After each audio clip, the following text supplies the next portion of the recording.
जे पण हा ऊस आहे जो नानासाहेब गणपत गार्डे यांचाच आहे, पण हा खोडा ऊस आहे. आणि सगळ्यात महत्त्वाचं ह्या जमिनीमधला जो मेजर प्रॉब्लेम आहे तो चुनखडीची जमीन आहे. आणि या ठिकाणी आपण कॅल्शियम नायट्रेट किंवा युरियाचं ॲप्लिकेशन अजिबात दिलेलं नव्हतं. सगळ्यात महत्त्वाचं यापूर्वीच्या व्हिडिओमध्ये सुद्धा सांगितलेलं आहे. आणि साधारणपणे खोडवा ऊस असताना सुद्धा आज हा 23 कांड्यापर्यंत ऊस आहे. आणि कांडीची जी लांबी आहे ते तुम्हाला एक पुन्हा एकदा व्हिडिओमधून दाखवण्याचा प्रयत्न करतो. तर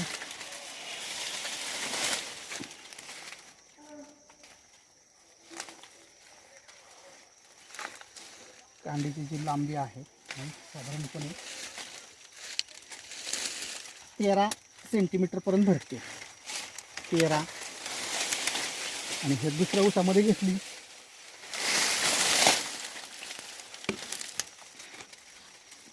तर ती 15 सेंटीमीटरपर्यंत आहे. आणि एक खोडा ऊस असताना चुनखडीची जमीन आहे यामध्ये सुद्धा 23 प्लस कांड्या या ऊसामध्ये दिसून येतात. म्हणजे वाढ ही अशा आहे. आणि सेकंड सरी आहे. आतमध्ये यापेक्षाही जास्त ऊस पडलेला आहे किंवा यापेक्षाही कांड्या तुम्हाला खोडवा पिकामध्ये सुद्धा जास्त मिळत आहेत.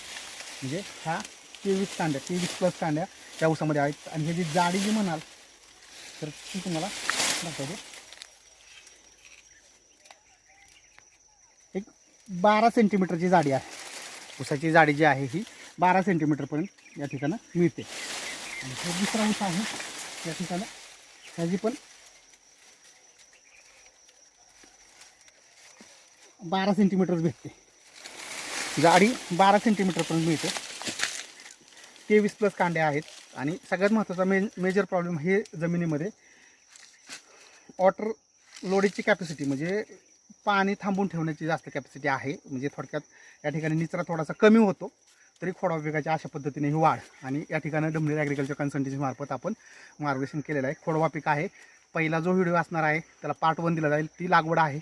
आणि त्या ठिकाणं 31 प्लस कांड्या ऊसामध्ये आहेत ॲव्हरेजली. आणि त्याहीपेक्षा जास्त असतील तुटताना तुम्हाला त्याचा व्हिडिओ हा दिलाच जाईल.